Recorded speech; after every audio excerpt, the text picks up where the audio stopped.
Assalamualaikum yang berbahagia Tuan Guru. Saya nak tanya sedikit lah, mungkin ini kelemahan diri saya lah. Tuan Guru maklumkan beberapa ayat sebagai amalan. Kadang-kadang Tuan Guru, kita dah baca ayat tu banyak kali, tapi macam tak menjadi juga. Orang lain baca macam okey. Kita baca ayat kursi dah 30 kali, macam tu juga. Tak jadi apa-apa pun. Mungkin ada Tuan Guru boleh jelaskan kaedah-kaedah macam mana nak amalkan, terutamanya ayat-ayat yang Tuan Guru sebutkan tadi. Contohnya Lau Anzalna tadi, kemudian ayat kursi dan juga doa kunut. Mungkin Tuan Guru ada kaedah yang lebih baik supaya kita jadikan dia sebagai amalan. Terima kasih Tuan Guru.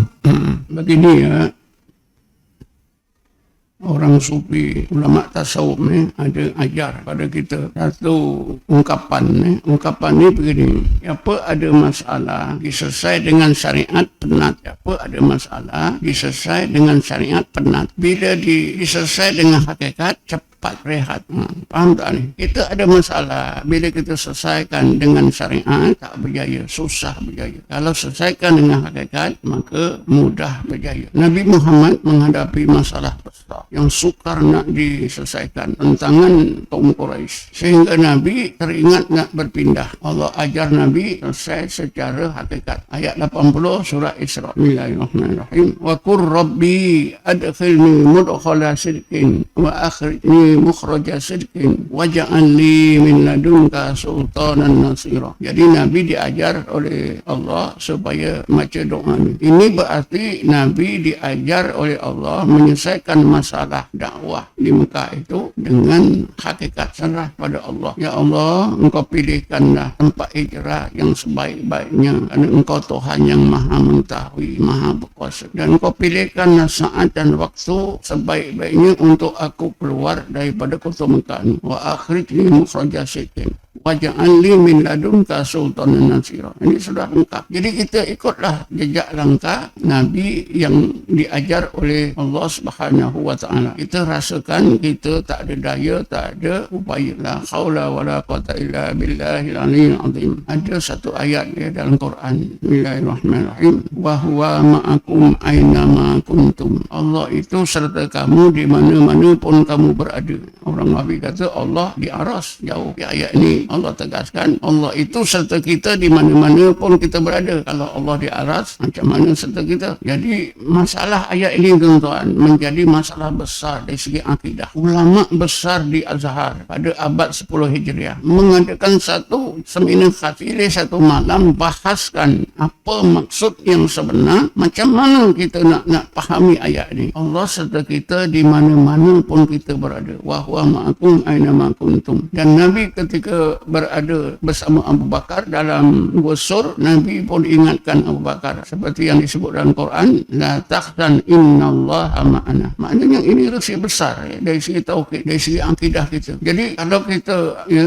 doa-doa kita ni mudah dikabulkan, bacaan kita tu berkesan, taklah kita antara lain duduk dalam keadaan muraqabah ma'iyah. Kita rasa Allah serta kita. Macam mana tidak serta tuan-tuan? Macam mana tidak serta? Wujud Allah itu fenomenanya, mazharnya pada wujud kita. Sifat kodrat, iradat, ilmu, khayat, sama, basar, tujuh itu fenomenanya ada pada kita. Macam mana Allah tak serta? Tapi itulah ulama Azhar sudah adakan sidang satu malam pun tak selesai. Cuma dapat kesimpulan dua resolusi. Resolusinya macam mana? Satu golongan ulama Azhar kata yang berserta dengan kita hanya sifat Allah saja, tidak zatnya. Satu golongan lain kata kalau kamu dah kata yang berserta dengan kita sifat Allah saja, tidak zatnya, maka kami rasa yang berserta kita kedua-duanya sifat dan zat. Sebab as-sifatu ainuz zat. Jadi itulah dua. Tapi ada satu lagi kita nak faham. Walaupun Allah berserta dengan kita, sertanya Allah dengan kita itu tidak boleh dirupakan.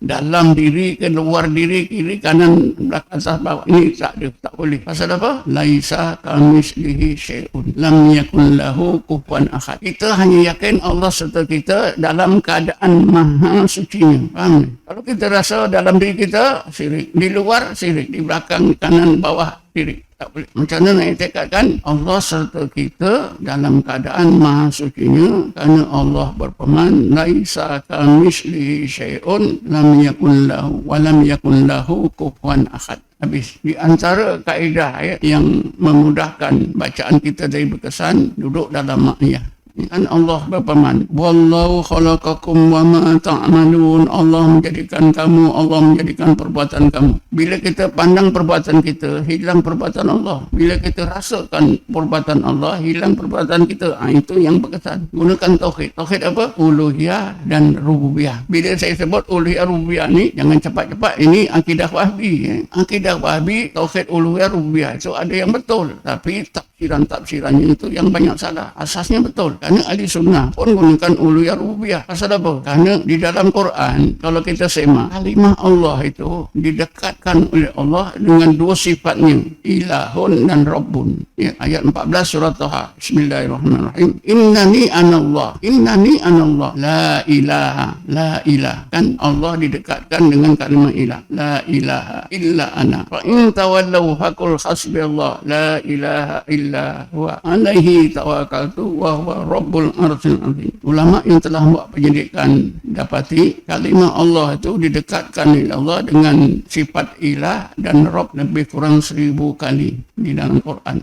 Sebab itulah tauhid uluhiyah, tauhid rububiyah ini sangat penting. Terutamanya bila kita berdoa, kita baca seperti tadi nampak orang, mesti kita pandang uluhiyah dan rububiyah Allah Subhanahu Wa Taala. Uluhiyah itu apa keagungannya, rububiyah itu kesempurnaannya. Ada satu ayat ya, ayat 56 surah Al-A'raf. Bismillahirrahmanirrahim. Wad'uhu khaufan wa tam'ah. Kalau kita ketika mengubah orang gunakan ayat ini, wad'uhu khaufan wa tam'ah, dalam bentuk amal ya, kita diperintah ya Allah, wad'uhu khaufan wa tam'ah, dalam bentuk amal kita sebut Allah, ingat Allah, itu ud'ullah ya, ingat dan sebut. Khaufan wa tam'ah, ingat wujudnya, jalal keagungannya dan jamalnya, kesempurnaannya. Ketika orang bertahajud malam, apa amalan yang Allah ajar bagi orang yang bertahajud? Apa yang Allah ajar dalam surah Sajdah ya? Bismillahirrahmanirrahim. Tatajafa junubuhum anil madaji'i. Mereka itu bangun malam, tinggalkan tempat tidur, tahajud ya. Disambung, yad'una rabbahum khaufan wa tam'ah. Allah, Allah, Allah, Allah. Ingat wujudnya, jalal dan jamalnya. Hati jadi khaufan wa tam'ah. Bermakna ya, kalau kita hayati ini semua ketika merawat orang, itulah di antara unsur-unsur yang biasanya ya membantu bacaan kita itu lebih berkesan. Satu lagi yang paling penting, kita jangan baca ketika kita nak membuat orang saja. Baca selalu, jadi darah daging kita. Ya. Setan-setan dalam badan pesakit ini tuan-tuan, dia tahu, dia rasa. Saya nak supaya kita faham ya, saya nak ceritakan fakta yang benar berlaku ya. Satu masa dulu ada murid saya yang bujang-bujang ni, memang dia tidur dekat pusat rawatan saya, tingkat atas. Satu pagi tuan-tuan, murid saya ni dia tak sembahyang subuh ya. Tertinggallah tubuh gajah. Dah matahari naik, dia kata dalam hati dia, nantilah boleh kodok kedian. Tak lama pun pesakit datang, pesakit yang hebat. Ya, bila dibaca, pesakit ini tak sedar. Dia dapatlah dialog dengan jin dalam tu. Kau keluar. Allah, suruh aku keluar. Subuh pun tak semayang. Dia tahu tuan-tuan, jin dalam tu dia tahu. Jin yang kasap ni tuan-tuan, kalau dalam budaya kita dipanggil hantu raya.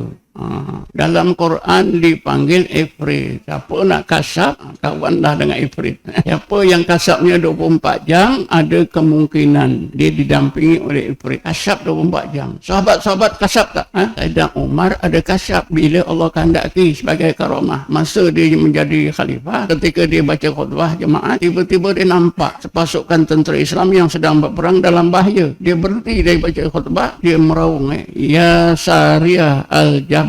Wahai Sariyah, ingat musuh ada atas bukit. Sariyah pun dengar. Asyik Sayyidina Umar. Tapi selepas itu tuan-tuan, beberapa minggu, Abu Lu'lu' dia punya hamba. Abu Lu'lu' ni asalnya jenderal, orang jenderal tentera Parsi. Ditawan, dijadikan hamba Sayyidina Umar. Abu Lu'lu' ni bercakap pada Sayyidina Umar satu hari. Ya Amirul Mukminin, aku nak beritahu, dulu aku di Parsi. Aku bukan hanya seorang jenderal tentera, tapi aku juga seorang engineer yang sangat tekap buat kisar gandum. Mau tak ya Amirul Mukminin, saya buatkan satu kisar gandum yang sangat menakjubkan. Boleh jadi cerita seluruh manusia, seluruh dunia sampai ke hari akhirat. Sayyidina Umar suka. Aku suka, buatkanlah. Padahal itu adalah bayangan dia nak bunuh Sayyidina Umar. Beberapa hari lepas itu, Abu Lu'lu' hendak tepi jalan. Bila Sayyidina Umar pergi masjid, diterkam, ditikam sampai mati. Itulah yang dimaksudkan kisar gandum yang ajaib. Jadi cerita manusia sampai hari kiamat. Kenapa Sayyidina Umar tak kasyaf? Dia dah hendak tepi jalan pun Sayyidina Umar tak nampak. Tapi kalau kita berkawan dengan Ifrit, orang cakap-cakap empat dalam diri pun dia tahu. Tapi itu kasab jin. Sebab itu orang kasab ni jangan heranlah. Kasab ni ada dua. Itu dinamakan kasab suari. Satu lagi kasab ilmi. Kasab ilmu. Al-ulum al-mukasyafah. Ini yang dikehendaki. Macam mana Imam Ghazali itu boleh hurai berbagai penyakit dalam hati. Itu cara mukasyafah. Macam mana ahli mujtahid, ahli istihad, Imam Syafi'i, Imam Abu Hanifah, Imam Malik, Ahmad bin Hanbal, dia boleh merumuskan hukum hakam. Ini semua dinamakan kasab ilmu. Yang ini memang dikehendaki. Tapi kasab nampak-nampak ni tak dikehendaki. Kalau tak ada ruginya, tak ada kurangnya. Kalau ada, banyak bahayanya. Jadi saya fikir sudah saya jawab. Duduk dalam keadaan ingat Allah, muraqabah tadi. Allah berserta dengan kita. Tapi jangan dirupakan dalam ke luar, cuba kita percaya Allah serta kita. Kerana sifat 7 qudrat iradat ilmu hayat samat basar itu kesannya ada pada kita. Biasanya siapa yang sudah disampaikan Allah ke tingkat sifat ma'ani meningkat kepada maknawiyah. Kaunu qadirun, kaunu muridan, kaunu aliman, kaunu mutakaliman, kaunu hayyan, kaunu samian. Kalau sudah ditingkatkan oleh Allah tauhid kita daripada sifat ma'ani kepada maknawiyah, itu biasanya mudah kita nak muraqabah. Sifat maknawiyah itu bukan hanya cerita saja tuan-tuan. Memang Allah boleh tingkatkan tauhid kita daripada sifat makni yang 7 qudrat iradat ilmu hayat samat basar kalam itu pada akal ditingkatkan oleh Allah ke dalam hati. Bila sampai ke dalam hati ini jadi sifat maknawiyah. Orang yang telah disampaikan oleh Allah sifat maknawiyah ini mudah dia nak muraqabah sebab dia sudah dapat mengalami.